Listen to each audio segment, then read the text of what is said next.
ఒక personal mentorship పేరుతో అశోక్ నగర్ లో జరుగుతున్న ఘరానా మోసం ఈ వీడియోలో దాని గురించి మనం మాట్లాడుకుందాం. సో ఏంటి దీని గురించి ఎందుకు ఇంత స్పెసిఫిక్ గా మాట్లాడుతూ ఉన్నారంటే, సో వీళ్ళు ఇచ్చే బిల్డప్ ఎలా ఉంటుంది, అసలు యాక్చువల్గా జరుగుతుంది ఏంటి. కొన్ని ఇన్స్టిట్యూట్స్ అందరూ కాదు, అందులో కొంతమంది చాలా మంచిగా పర్సనల్ మెంటర్షిప్ ఇచ్చి చాలా సపోర్టివ్గా ఉన్న కొన్ని ఇన్స్టిట్యూట్స్, కానీ కొన్ని ఇన్స్టిట్యూట్స్ కేవలం పర్సనల్ మెంటర్షిప్ అని పేరు చెప్పి స్టూడెంట్స్ని అట్రాక్ట్ చేసి ఆ తర్వాత అసలు కథ అనేది మొదలవుతుంది. సో ఈ వీడియోలో దాని గురించి మనం మాట్లాడుకుందాము. సో ఇక్కడ ఎలా ఉంటుందంటే అండి, ఒక బిల్డప్ ఇస్తారనమాట. ఒక పర్సన్కి పర్సనల్ మెంటర్షిప్ ఇచ్చే పర్సన్కి బాహుబలిలో ప్రభాస్ లాగా ఎలివేషన్ అనేది చుట్టుపక్కలలోనే ఇస్తారనమాట. అమ్మో సారు, అమ్మో మేడం, ఆమె రేంజ్ వేరు, ఆమె అందరితో మాట్లాడుతుందా, ఆ సారు మాట్లాడాలంటే మినిమం ఒక 15-20 days ముందు అపాయింట్మెంట్ తీసుకోవాలి. సో ఇలా ఒక ఎలివేషన్ అనేది ఇస్తారు. ఎలివేషన్ ఇచ్చిన తర్వాత చాలా ఇన్ఫ్లుయెన్స్గా చాలా మాటలు మామూలుగా మాట్లాడరు. చాలా మంది నాలాంటి, ఖచ్చితంగా నాలాగా కొంతమంది అమాయకులు సివిల్స్ ఎలాగైనా సివిల్స్ అవ్వాలనే లక్ష్యంతో హైదరాబాద్ బయలుదేరిన వాళ్ళకి తెలియదు బాబు. బేసిక్ ఏంటి అంటే అసలు సివిల్స్ కోచింగ్ ఎలా సెలెక్ట్ చేసుకోవాలో తెలియదు. సో ఒకవేళ నాలాగా ఎవరైనా అవేర్నెస్ వీడియోస్ చేస్తుంటే సరే, వాళ్ళకి ఏదో కొంత బెదిరింపులు చేస్తూ ఉంటారు కొంతమంది, సహజం అది. సో అయితే వాళ్ళని కూడా తొక్కేయాలని చూస్తూ ఉంటారు. బట్ ఏంటి అంటే ఇక్కడ విధంగా పర్సనల్ మెంటర్షిప్ అని చెప్పి వాళ్ళు ఏంటి అంటే ఇక మాటలు, ఆ ఇన్స్టిట్యూట్ అలా చేసింది, ఈ ఇన్స్టిట్యూట్ అలా చేసింది, అసలు వీళ్ళు కరెక్ట్ కాదు, ఒకరు చాలా ఎక్కువ అమౌంట్ పెట్టేస్తా ఉన్నారు, అదే ఇంత మోసం చేస్తున్నారా, అంత మోసం చేస్తున్నారా అని చెప్పి ఈ అసలైన ఘరానా మోసగాలు ఎవరైతే ఉన్నారో పర్సనల్ మెంటర్షిప్ పేరుతో ఇన్స్టిట్యూట్లో జాయిన్ చేసుకోవాలని ప్రయత్నం చేస్తున్నారో, కొంతమంది జెన్యూన్గా పర్సనల్గా మెంటర్షిప్ ఇస్తూ సపోర్ట్ చేసే వాళ్ళు వెనకబడిపోతూ ఉన్నారు. సో ఎవరు ఏంటి సరే, వాళ్ళు పర్సనల్ మెంటర్షిప్ గురించి ఏదో మనం మాయమాటలు చెప్తున్నారు, ఇంకోటి చేస్తున్నారు, దాని గురించి మనం పక్కన పెడదాం కాసేపు. Let us talk about. మీరు అడగాల్సింది ఏంటి అంటే, సార్ ఆ ఇన్స్టిట్యూట్ గురించి ఈ ఇన్స్టిట్యూట్ గురించి వద్దు, మీ ఇన్స్టిట్యూట్ ఏం జరుగుతుంది కంపారిజన్ చేసుకోవాలి కదా. ఎందుకంటే 1,40,000 కట్టాలి.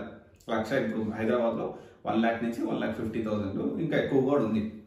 అయితే ఈ 1,00,000 కట్టాలి అంటే మనం ఒక్కసారి కట్టిన తర్వాత మళ్ళీ వెనకరావు. మనము చాలా ఆస్పెక్ట్స్ ఆలోచించాలి. ప్రతి ఒక్కరు మెంటర్షిప్ ఇస్తారు, ప్రతి ఒక్కరు 1-to-1 సెషన్స్ ఇస్తారు, ప్రతి ఒక్కరు ఆన్సర్ రైటింగ్ ఇస్తామంటారు, ప్రతి ఒక్కరు ఆన్సర్ రైటింగ్ కరెక్షన్ చేస్తూ ఉంటారు, ప్రతి ఒక్కరు ప్రిలిమ్స్ టెస్ట్ సిరీస్ చేస్తామంటారు. అండ్ ఆల్సో ఇంకా చెప్పాలి అంటే ప్రతి ఒక్కరు జెల్లీ ఫ్యాకల్టీ అంటారు, ప్రతి ఒక్కరు టాప్ మోస్ట్ ఫ్యాకల్టీ అంటారు. సో ఇక్కడ మనం అర్థం చేసుకోవాల్సిన విషయం ఏంటి అంటే, ఎంత క్వాలిటీతో ఇస్తున్నారు, ఎలా తెలుసుకోవాలి ఎంత క్వాలిటీతో ఇస్తున్నారు అనేది. మీరు హైదరాబాద్లో వచ్చిన తర్వాత మీరు ఇక్కడ యూట్యూబ్లో నేను చెప్పిన మాటలు కానీ, ఇంకొక ఇన్స్టిట్యూట్ వాళ్ళు చెప్పిన మాటలు కానీ, ఇంకొక ఇన్స్టిట్యూట్ వాళ్ళు చెప్పిన మాటలు కానీ అన్ని కాసేపు తీసి పక్కన పెట్టండి. ఒక ఫ్రెష్ మైండ్తో ఎంటీ చేసేయండి. కొంతమంది వాళ్ళు బాగా నీకు నచ్చుండొచ్చు, వాళ్ళ వే ఆఫ్ టాకింగ్ కానీ, వాళ్ళు చెప్పే సిన్సియర్గా అబద్ధాలు చెప్పే వాళ్ళు కానీ, లేకపోతే సిన్సియర్గానే మోటివేషన్ చేసేవాళ్ళు కానీ, వాళ్ళ మాటలు నచ్చుండొచ్చు. కానీ మీరు హైదరాబాద్కి అశోక్ నగర్కి వచ్చేటప్పుడు మీరు ఫ్రెష్ మైండ్తో రండి. ఏ ఇన్స్టిట్యూట్ గురించి పాజిటివ్గా ఆలోచించద్దు, ఏ ఇన్స్టిట్యూట్ గురించి నెగిటివ్గా కూడా ఆలోచించద్దు. So come with a fresh mind. మీరు ఫ్యాకల్టీ లిస్ట్ ఏది, దాంతోపాటు అందరు ఫ్యాకల్టీ లిస్ట్ ఢిల్లీ ఫ్యాకల్టీ, అది మన ఢిల్లీ ఫ్యాకల్టీ ఉన్నారు, మన దగ్గర బెంగళూరు ఫ్యాకల్టీ ఉన్నారు, లేదా ప్యానిటీ ఫ్యాకల్టీ ఉన్నారు, ఇవన్నీ కొత్తగా వచ్చిన వాడు. అయితే ఈ ఫ్యాకల్టీ లిస్ట్లో ఇంతకు ముందు ఎక్కడెక్కడ వర్క్ చేశారు, ఫస్ట్ పాయింట్ మీరు అడగాల్సింది. తర్వాత ఎన్సీఆర్టీ క్లాసెస్, అందరూ ఎన్సీఆర్టీ క్లాసెస్ ఇస్తారు. బేసిక్ నుంచి ఎన్సీఆర్టీ క్లాసులు ఇస్తూ ఎలా దాన్ని సబ్జెక్ట్కి కనెక్ట్ చేయాలి, దానికి సంబంధించిన డీప్ ఎక్స్ప్లెనేషన్, దానికి సంబంధించిన డౌట్స్ వచ్చినా కానీ ఎక్స్ప్లెయిన్ చేసే విధంగా ఉండాలి. And then answer writing. ప్రతి ఒక్కరు ఆన్సర్ రైటింగ్ చేపిస్తామంటారు. ఆన్సర్ రైటింగ్ కరెక్షన్ చేస్తున్నారా లేదా, ఆ కరెక్షన్ చేస్తున్న క్వాలిఫికేషన్ ఏంటి. ఎగ్జాంపుల్, నేను ఇన్స్టిట్యూట్ గురించి రివ్యూస్ ఇస్తున్నాను. నేను ఆల్రెడీ కొంత డబ్బులు సంపాదిస్తున్నాను, లేకపోతే సంపాదించడానికి ప్రయత్నం చేస్తున్నాను, లేకపోతే ఆల్రెడీ సంపాదించాను. మనకున్న ఇన్ఫ్లుయెన్స్కి నేను ఇప్పుడు ఇమీడియట్గా వెళ్ళి నేను ఒక ఇన్స్టిట్యూట్, ఒక టాప్ ఫ్యాకల్టీని తీసుకొచ్చేసి ఇన్స్టిట్యూట్ పెట్టి రన్ చేయగల క్యాపబిలిటీ నాకు ఉంది. 100% చెప్తున్న విషయంలో, వితౌట్ డౌట్, ఎనీ డౌట్ నేను చెప్తా ఉన్నా. ఎందుకంటే నా దగ్గర ఫ్యాకల్టీ లిస్ట్ ఉంది, టాప్ ఫ్యాకల్టీ నాకు టచ్లో ఉన్నారు, టాప్ ఇన్స్టిట్యూట్స్ అందరూ కూడా మనకి పరిచయమే, మనకు పరిచయం లేని వాళ్ళు ఎవరు లేరు, ఢిల్లీ నుంచి హైదరాబాద్ దాకా. సో నేను పెట్టగలుగుతా. పెట్టిన తర్వాత నా వేరే వర్క్స్ అవన్నీ చేసుకుంటూ నేను వచ్చేసి ఆన్సర్ రైటింగ్ కరెక్షన్ చేస్తానంటే నేను ఎలిజిబులా, డబ్బులు అంటే నేను ఇన్స్టిట్యూట్ పెట్టేస్తా, లేకపోతే నేను ఒక సబ్జెక్ట్ ఫ్యాకల్టీ చేసి నేను ఇన్స్టిట్యూట్ పెట్టేస్తా అంటే కరెక్ట్ కాదు. అంత ఎందుకు చెప్తున్నానంటే ఆన్సర్ రైటింగ్ కరెక్ట్ చేసేదానికి వాళ్ళ క్వాలిఫికేషన్ ఏంటి, అట్లీస్ట్ వాళ్ళ ఆన్సర్ అంటే వాళ్ళ మెయిన్స్ అన్న క్లియర్ చేయగలిగారా, అలాంటి టీం ఉందనుకోండి, వాళ్ళు ఒక్కసారి హాల్ టికెట్ అడగండి, రైట్. తర్వాత వచ్చేసి every weekend current affairs classes అంటారు. సో వీళ్ళు జనరల్గా ఏంటి అంటే మోస్ట్ ఆఫ్ ద ఇన్స్టిట్యూట్, కొన్ని ఇన్స్టిట్యూట్ జెన్యూన్ గా కష్టపడతా ఉంటాయి. Most of the institutes I say that 90% of the institutes are in going wrong path. So their aim is to only earn money. అలా కాకుండా సో ఇక్కడ మనం చూసుకోవాలి కరెంట్ అఫైర్స్, దాని సబ్జెక్ట్ ఎలా కనెక్ట్ చేయాలి, and materials, topics, hand notes ఇస్తున్నారా, and standard books ఇప్పుడు కొన్ని ఇన్స్టిట్యూట్స్ ఇస్తున్నాయి, అండ్ మనకి హ్యాండ్ నోట్స్ ఇస్తున్నారా, క్లాస్ ముందు ఇస్తున్నారా, క్లాస్ తర్వాత ఇస్తున్నారా, అండ్ ఫ్యాకల్టీ కరెక్ట్ గా సబ్జెక్ట్ మొత్తం కవర్ చేస్తున్నారా లేదా తెలుసుకోవడానికి వాళ్ళు మైక్రో టాపిక్లు ఇస్తామని ఇస్తున్నారా. ఒకవేళ ఇవ్వకపోతే చెప్పండి, నేను ఇస్తాను మీకు. ఏ ఇన్స్టిట్యూట్ దగ్గరికైనా కానీ వెళ్ళి ఆ టాపిక్ ఏ ఇన్స్టిట్యూట్ క్రాస్ వెరిఫై చేసుకోండి. నేను ఇచ్చే మైక్రో టాపిక్ లిస్ట్ మీరు యూపీఎస్ సిలబస్ ఒకసారి చూసి కంపేర్ చేసుకోండి. అన్ని కవర్ అయినా లేదు, ప్రతి ఒక్క టాపిక్ కవర్ అయింది, మైక్రో టాపిక్ సహా కవర్ అయిన తర్వాత దానికి సంబంధించిన ఆ లిస్ట్ లో.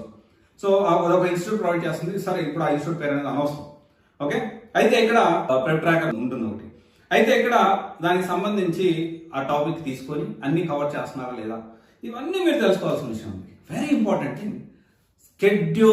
స్కెడ్యూల్ ఇస్తున్నారా లేదా, కనీసం వారానికి కూడా స్కెడ్యూల్ ఇవ్వలేరా ఒక ఇన్స్టిట్యూట్, రైట్. ఇవన్నీ ఇస్తున్నా అని చెప్తున్నారండి, ఇవన్నీ చేస్తున్నామని చెప్తున్నారు.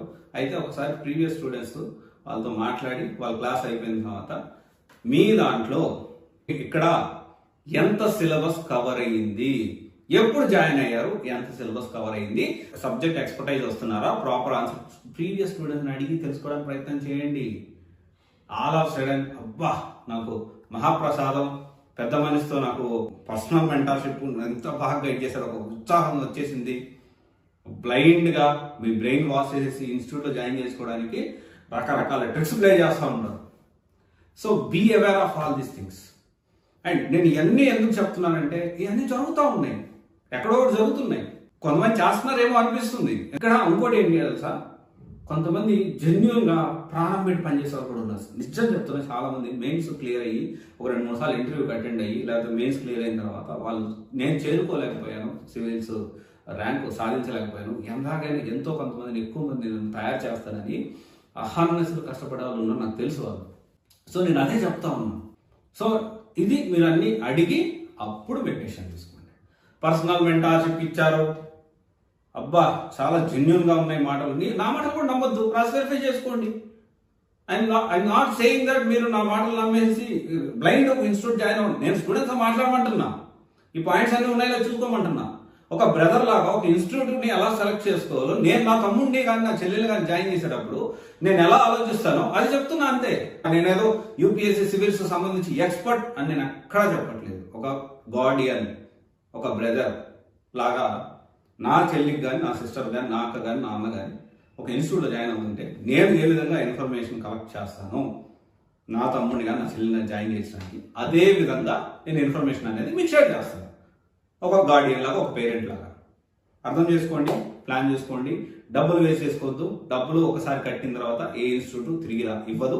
అండ్ ఇంకొంతమంది ఇంకొక ట్రిక్, చాలా చీప్గా చాలా డీగ్రేడ్ అయిపోయి ఇన్స్టిట్యూట్ ముందు కొంతమంది టీ కోట్ల దగ్గర మనుషులు పెట్టేసేసి ఒక రకమైన చేస్తూ ఉన్నారు. దాని గురించి మనం ఇంకొక వీడియోలో మాట్లాడుకుందాం. Thank you.